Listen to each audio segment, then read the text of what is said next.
project for the Japanese textile workshop with Brian Whitehead is called Kantera Maki. It's a part of a larger group of shibori called tesuji, which is hand pleating. So in this project, we're going to take the pattern that the teacher has provided.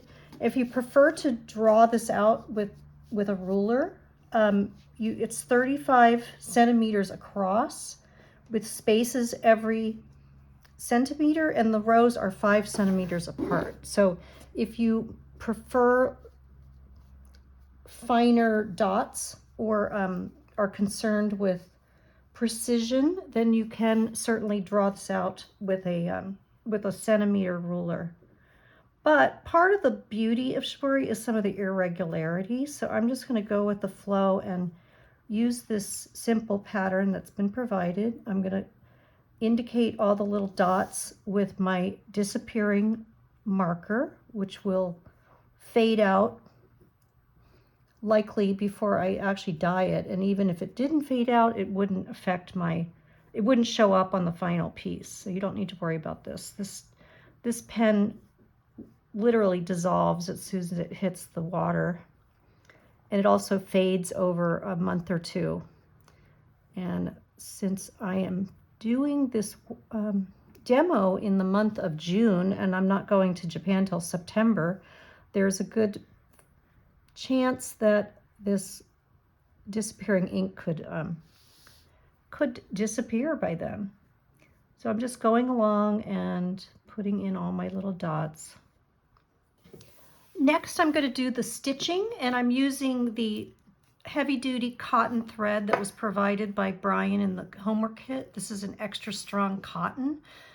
We always use cotton in Brian's workshops, but however, some people have told me they use polyester thread so it won't break. But I personally don't have any experience with that. But with this one, I use it because it's provided and recommended. So first thing I'm going to do is just cut double lengths of just a couple inches outside both right and left. And I'm going to cut it, and then I'm just going to make a few of these. I'm going to make maybe 5. I don't want to try to do the entire batch because otherwise you're risking that the strands could get tangled and knotted, and then you end up having to throw away a bunch of thread. So I just do a few manageable threads at a time.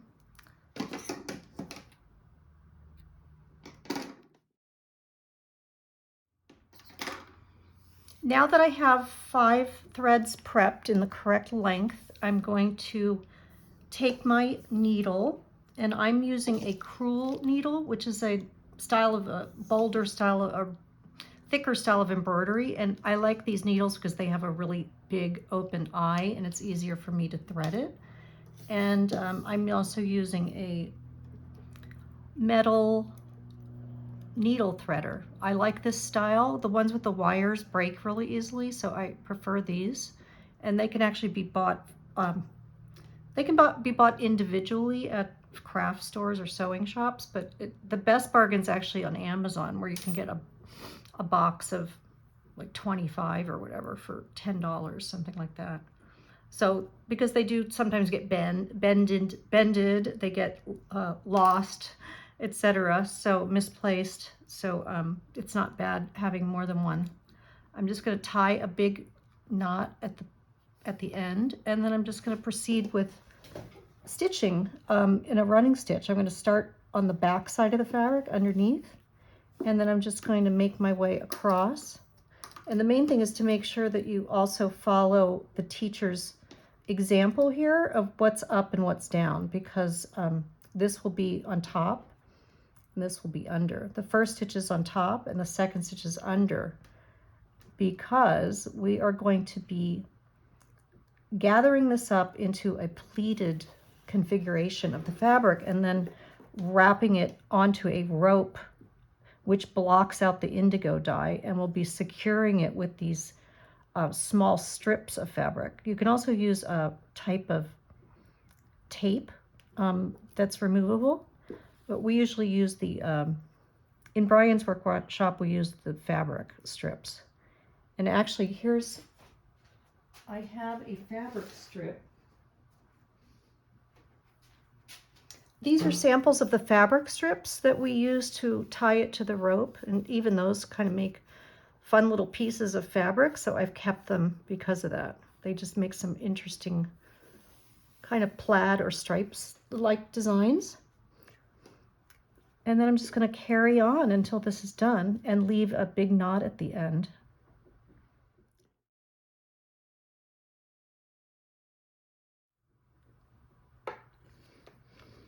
Okay, so the last stitch ends on the back side, so it will be on top of the fabric with the knot coming out, with the strand coming out this way.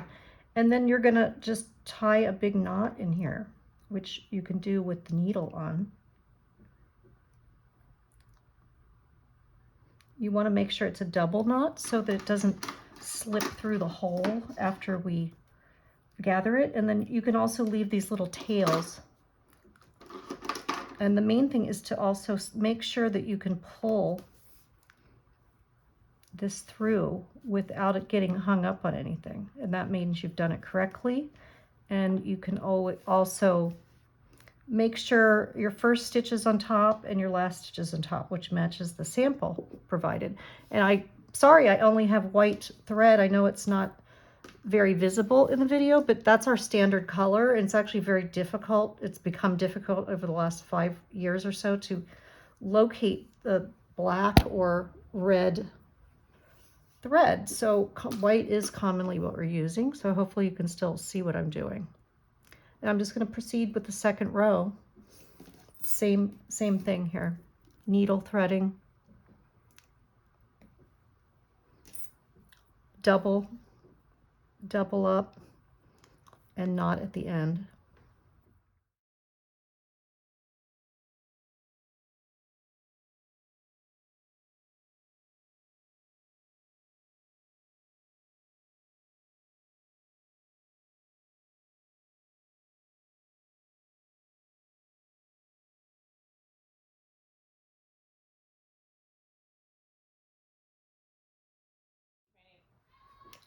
Okay, so I finished stitching the last row, and I just need to add a knot here. And then what I want you to do is just very efficiently and quickly just make sure all of your strands will pull through easily, because we're going to be gathering it like that when we get to Japan. And then we're going to be securing it to a rope which blocks out the dye and leaves the white areas. And yeah, we should all have very interesting results. And just make sure, also check to make sure all of your, at the beginning and end, all end on the same face of the fabric. In my sample, they both end up on the top of the fabric. That's important so that it has an equal number of stitches that will create the hand pleating. Also clean up any fraying that you have. This has some fraying in the corner, and those can overlap into your desired area and create a blemish in your dyed piece. So that's it for the Kantera Maki, and we will complete this project when we arrive in Japan for the workshop.